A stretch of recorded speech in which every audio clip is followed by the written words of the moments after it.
Apresentação: Márcia Catita. Muito bem, são 10h40, apenas, vai ter 20 minutos só, né, Frank? Senão fica 8 mais. Não? Então a gente pode até dar uma esticadinha. Tá ótimo. Bom, não perder muito tempo. A gente está aqui com a doutora Alexandra. Quem acompanha nosso programa sabe de que a gente está falando, porque a gente está sempre conversando sobre saúde mental e física das pessoas, né? E a cada dia a gente percebe que as pessoas precisam cada vez mais de tratamento mental, né? Que o mundo realmente, né, o mundo tá virado, né? Vamos falar sério. E a gente hoje vai falar particularmente sobre o tema pedofilia, tá? Vários casos têm acontecido e a gente sabe que acontece. Recentemente teve um caso aí na televisão aqui dentro do 4º Distrito. A gente vê aí casos que deixam a gente até às vezes admirados, né? E que a gente tem um pastor até aqui para falar, mas casos de, assim, não por ser o pastor que assediou a pessoa, mas assim, são núcleos de profissionais que a gente pensava que seria a última coisa acontecer. E na verdade qualquer pessoa, como um padrasto, como um pai, o próprio pai às vezes comete esse tipo. O avô, outro dia, o caso do avô, que a neta está grávida do avô. São absurdos assim que realmente só a doutora Alexandra mesmo para falar sobre isso, porque eu fico indignada, ela estuda o caso. Doutora, bom dia, bom tê-la de volta aqui no nosso programa. Bom dia, Márcia, bom dia a todos os ouvintes. É um prazer retornar aqui à rádio. Bom, queria saber da senhora, né? Da senhora não, você. Né? A gente hoje escolheu o tema pedofilia para esclarecer os nossos ouvintes o que é pedofilia, né? Como essa atitude, né? Essa ação acontece nas pessoas, é um instinto da pessoa, é um momento da vida dela que ela resolve, é uma coisa sem limite, não resistiu, né? E vou agarrar. Como é que acontece essa coisa? Explica um pouquinho, porque tem muitas mães, né, que passam por situações dentro de casa, tem muitas jovens e adolescentes também, tem muitos pais que têm até o sentimento, né, pessoas que não sabem lidar com isso, às vezes não sabem que isso é uma doença, que tem um tratamento. Queria que a senhora falasse um pouco para nós. A pedofilia, ela é um transtorno da personalidade, da preferência sexual. É uma anomalia, é uma doença construída, não é uma doença genética biológica. A gente sempre fala, né, algumas vezes eu estive aqui à rádio, e a gente sempre fala da importância da educação da criança, da formação da personalidade. Então o pedófilo, ele é construído, ninguém nasce pedófilo. Esse é um assunto assim muito interessante e que os pais devem estar muito atentos. Crianças, quando elas são extremamente tímidas, quando elas são impedidas de expressar a sua opinião, elas são tendenciosas a ter essa patologia. Tendenciosas não quer dizer que todas serão, tá, gente? Porque a mente humana ela é singular. E por que o pedófilo, ele procura a criança, né? Por que existe o pedófilo? O pedófilo, ele tem uma dificuldade de relacionamento sexual com uma pessoa adulta. Ele não se sente seguro, ele até se relaciona, igual a gente vê casos, né, de maridos e tudo. Só que ele não se sente seguro com uma pessoa adulta, porque ele sempre acha que ele deixou a desejar em algum sentido. A criança é de pureza e aceitação. A criança, ela não reclama, ela até reluta em alguns momentos, mas não querendo, mas ela não exige nada sexualmente. Então, o pedófilo, na verdade, ele tem muita dificuldade em relação sexual com uma pessoa adulta. E aí ele busca isso numa criança. O que é terrível, né? O que traz danos, assim, muitas vezes irreparáveis. A gente tem casos, assim, recentes. Aliás, Márcia, sempre tivemos, tá? A pedofilia, ela não está acontecendo só agora, nos últimos anos. Ela sempre existiu. Eu tenho pacientes de 50, 60, 70 anos que foram vítimas de abuso sexual. Você tocou num tema muito engraçado. Minha mãe fala assim, gente, mas antigamente não tinha essas coisas, isso é coisa de agora, né? Antigamente tinha corrupção, né? Porque a gente não ouvia falar.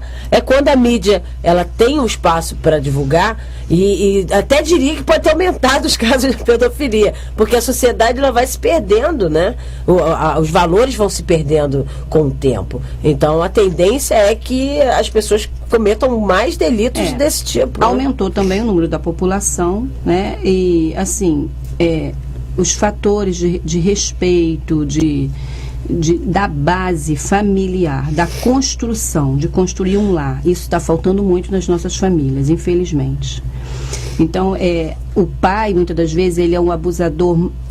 Na estatística mostra que o pai, ele abusa mais do que o padrasto, tá? Porque, às vezes, a mulher é muito criticada no sentido, mas ela colocou um homem dentro de casa, sabendo que ela tinha uma filha, ou que ela tinha um filho.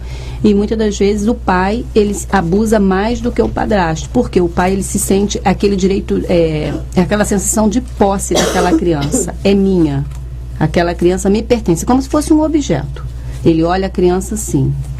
Então, existe sim essa relação de pedofilia, quando ela é incestuosa, o incesto, né, é ali dentro do lar, que é pai com filho, padrasto, tio, avô.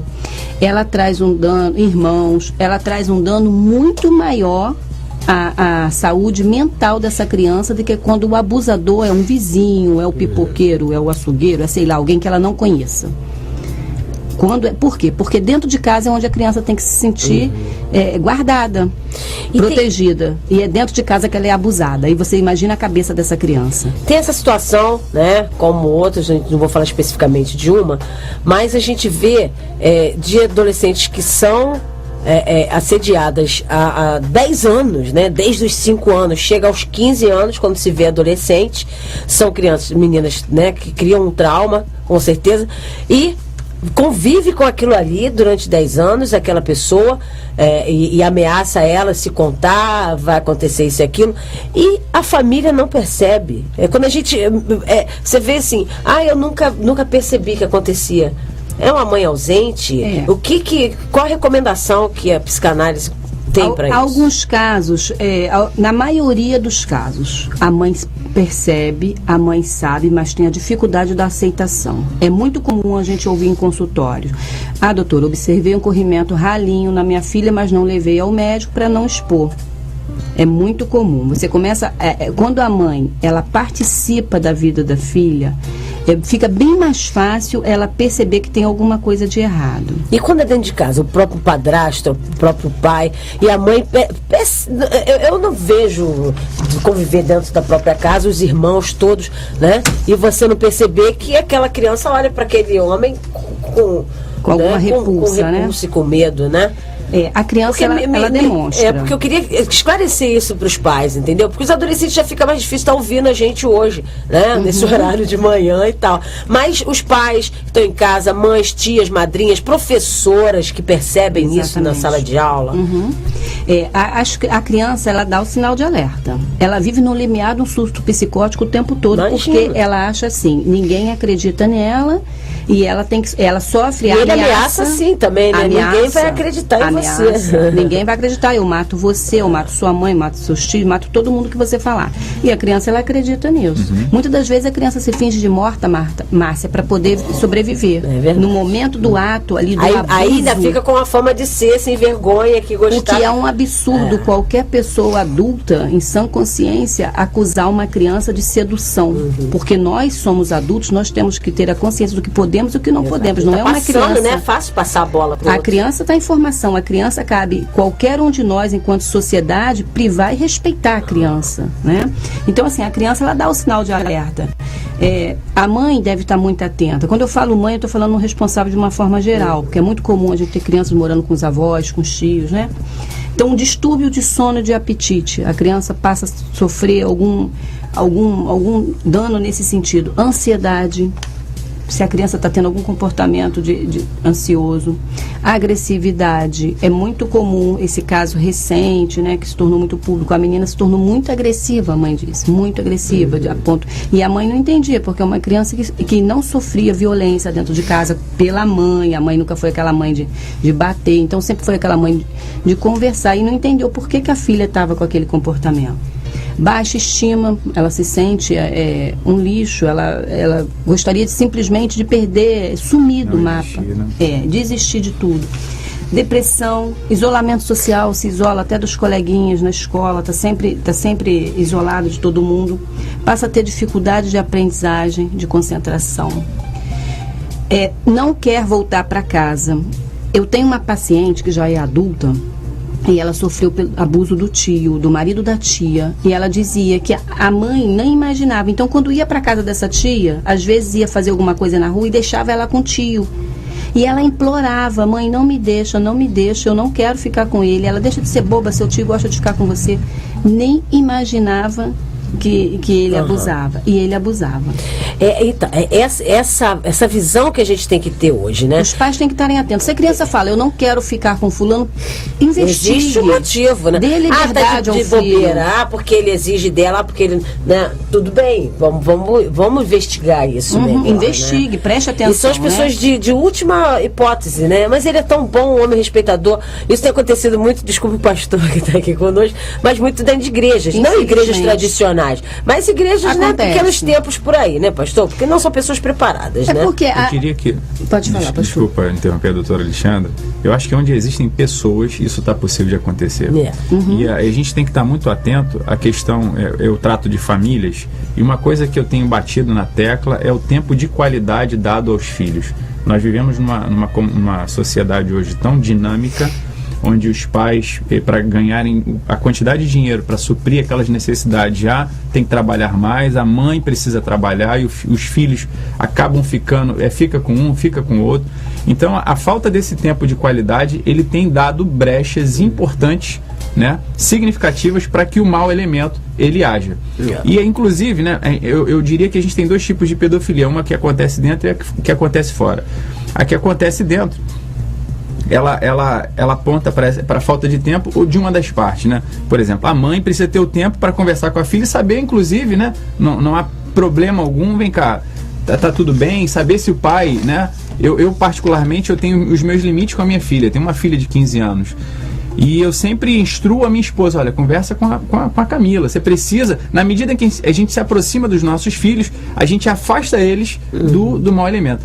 E o segundo tipo, né, eu não sou psicólogo, embora tenha estudado um pouco de psicologia, o segundo tipo de pedofilia, Márcio, eu digo que está associado à queda dos valores da sociedade. Nós temos percebido cada vez a sociedade mais corrompida, né, menos educada, mais promíscua, inclusive na música. Hoje você tem músicas que sugerem a pedofilia, né? Eu passo no bairro e ouço uma música instigando as novinhas. E essa novinha não é novinha de 18, 19, 20, não, é novinha adolescente. Novinha. Então, a sociedade, ela precisa refletir, ora, para onde nós estamos caminhando. Então, né, o poder público, junto com as famílias, olha, vamos dar um basta, isso eu não quero.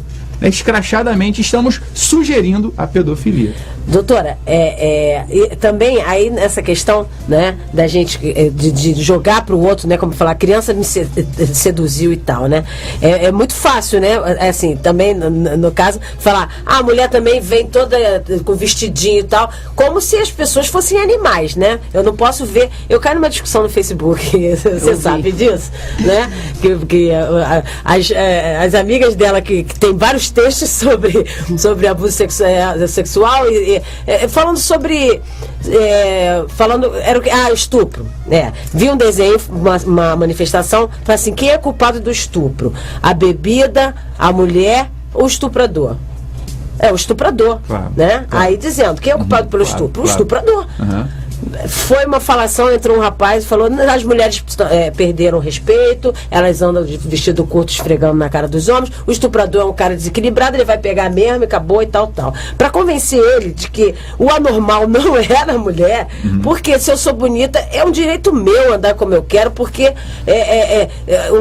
assim, se existem pessoas anormais, elas não podem viver na sociedade, eu não vou deixar, né? Então ele jogando a culpa do estuprador estuprar a mulher porque ela é abusada, estão promíscuas e tal. Foi uma luta, hein? Foram 20 e tantos comentários e tal. Aí desistimos no final, falei pra ele se tratar, inclusive ia dar o telefone do outro. Aí depois pedi desculpa a ele, porque tudo bem, né? Vamos entender cada um, é do jeito de cada um. Não concordo, mas já que ele entrou pra discutir comigo a situação, ele me deu a chance de rebater. É uma pessoa extremamente machista. Machista, né? Demais. A colocação dele. Um garoto novo, entendeu? Eu falei, você é tão novo, rapaz, sabe? A gente precisando de gente como você, você inteligente pra caramba, mas burro, inteligente, mas burro, ignorante, digo ignorante, né? Porque não se abre para as histórias, e imagino como ele não deve tratar uma mulher, né? É uma beleza. Agora, essa é a questão. E outra, as consequências de um trauma desse na vida de uma menina, né? A gente fala muito da menina, mas o menino também sim, um número mais reduzido. Até o que saiu mais na mídia foi a questão da pedofilia com meninos, né? A pedofilia, ela traz danos muitas das vezes irreparáveis quando não tratado psicológico daquela criança sofrida.